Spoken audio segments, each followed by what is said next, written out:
Look, I've been where you are. You need to set up your 401k and select investments, but there are way too many choices and you don't understand any of them. So what should you do?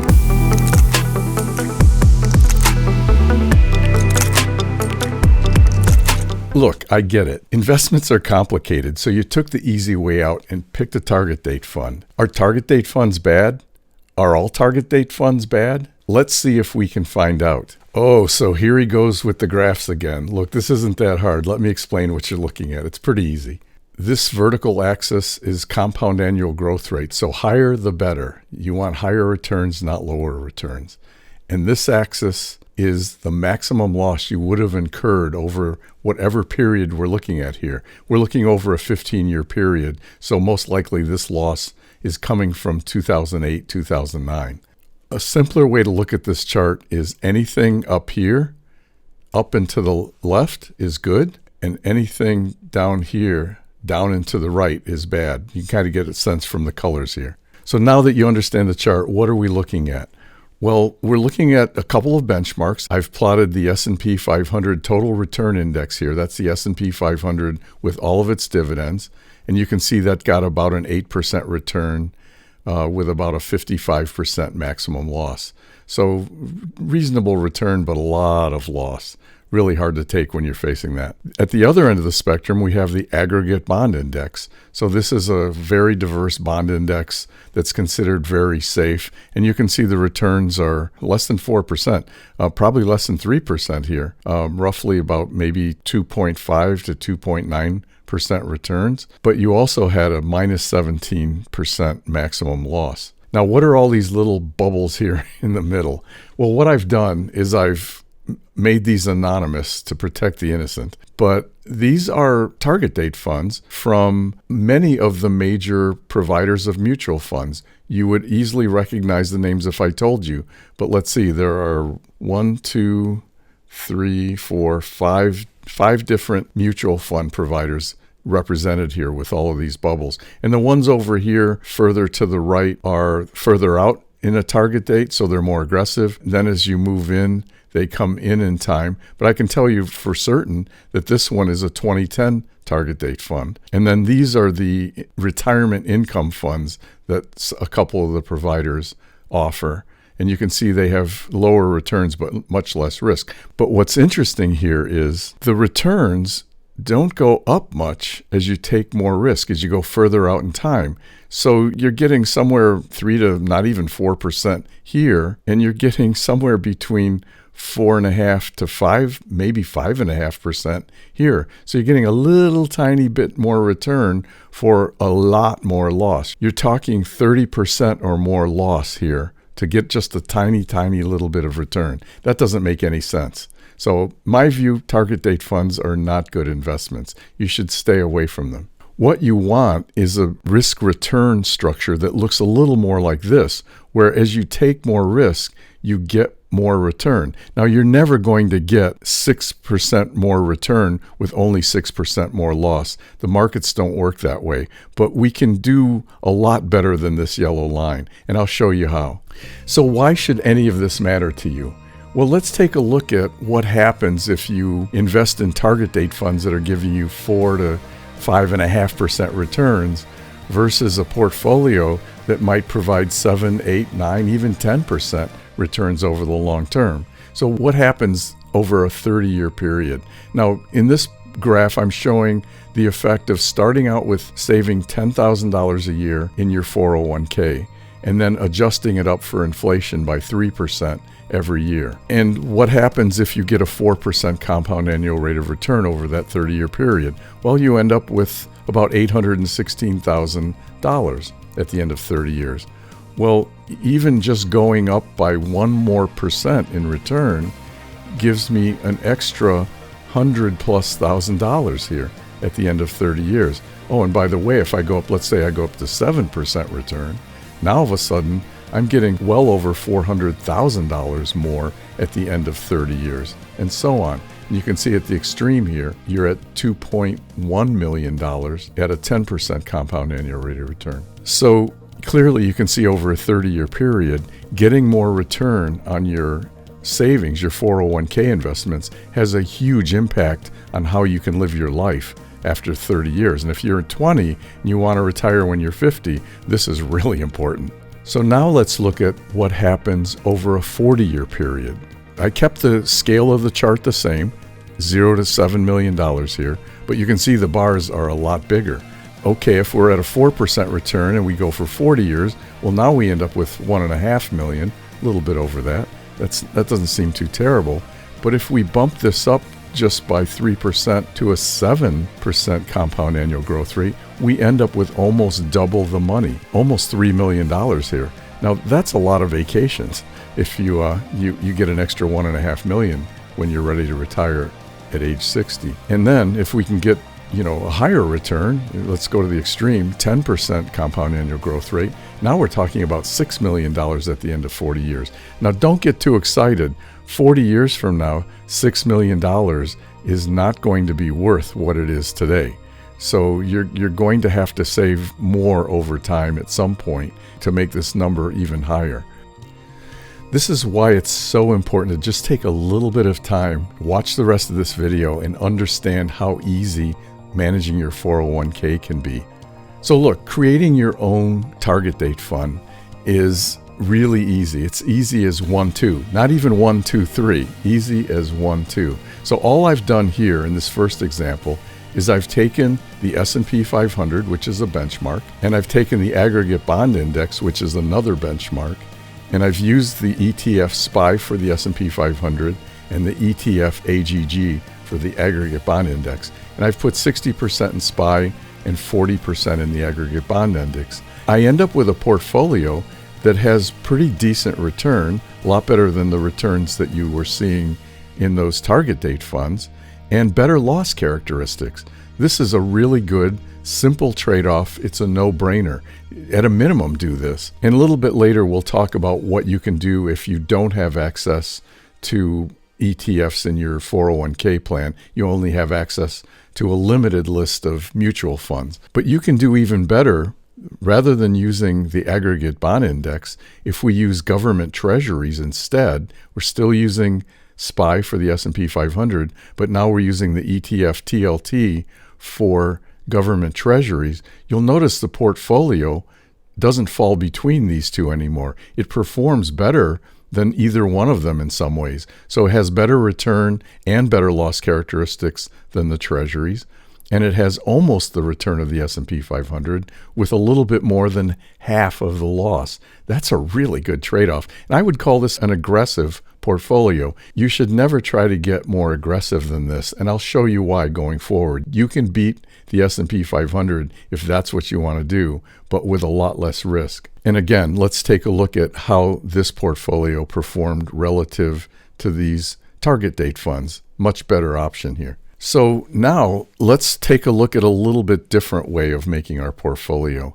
Many of you may have heard Warren Buffett say, "We think diversification is, as practiced generally, makes very little sense for anyone that knows what they're doing.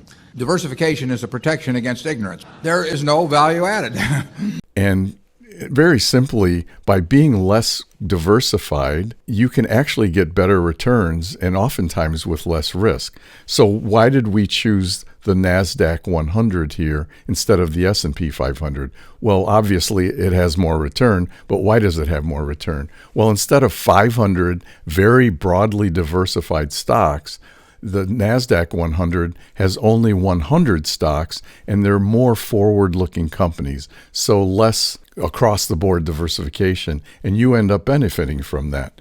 So let's take a look at the same portfolio now, except now instead of 60% S&P 500, we've put in 60% NASDAQ 100 with the ETF QQQ, and we're still using 40% in the government treasuries just like before. Well, now how does this compare to the target date funds? And I've put the S&P 500 total return index up here just for comparison. Well, now we're beating the S&P 500, both in terms of return and in terms of maximum loss. We have a little bit more than half, actually probably about 60% of the maximum loss. So still a fairly big loss, but I'll show you how you can reduce that going forward. But we're handily beating these target date funds. So this is a much better option for you. Now, I just said if you want to reduce the amount of loss because that's too much for you, you can reduce your exposure on the equity side. So in this case, we have used 40% NASDAQ 100 and we've used 60% IEF. Now, why did we switch from TLT? Well, this portfolio is a moderate portfolio. It's a little bit less risky. So you really want to think of your portfolio as a teeter-totter. If you're going to take less risk on the equity side, then you also kind of need to take less risk on the treasury side. I went to shorter duration treasuries. I don't know if you remember back here, TLT has a 20-year duration and IEF only has 7 to 10 years. So we shorten the duration. That makes the treasuries a little bit less risky. And again, how does that compare to the target date funds? Wow. Well, not only are we beating the aggressive target date funds in terms of return here, we're almost matching the conservative funds in terms of maximum loss. This is a really good trade-off. And then finally, let's say you're older, you've got a lot of money saved up, you don't feel like you need to take a lot of risk, and you decide to go into a conservative allocation. Well, now we're going to put 20% in the NASDAQ 100, and we're going to go even shorter duration here and go into what are intermediate treasuries, 3 to 7 year treasuries. We'll put 80% of our money there. And you can see we're getting a 4.77% return with a 16% maximum loss. And how does that compare to the target date funds? Well, you're almost beating the best performing target date fund here, which is much more aggressive. And you are matching or beating all of these other ones out here, but with way less risk. In fact, you have less risk here than you do in these retirement income funds. And you're also getting more return. This is a really good portfolio. So going back to my original question, are all target date funds bad, or are there any good target date funds? And I think you have your answer here. I don't feel very good about this picture. The return as a function of risk is not in a good relationship. You get tiny additional return and a lot more risk. This is not a good trade-off. So let's look at this again. Here's a conservative portfolio that we looked at. Here's a moderate portfolio. And here's an aggressive portfolio. So this is the kind of relationship we want to be able to develop as we manage our 401k rather than this. Okay, you're saying, okay, Calvin, but I don't have access to those ETFs in my 401k plan. And that might very well be the case. But let's talk about that. So there are a couple of ways you can do this in your 401k plan. The best solution is if you have Fidelity or other brokerage accounts where they provide something called brokerage link.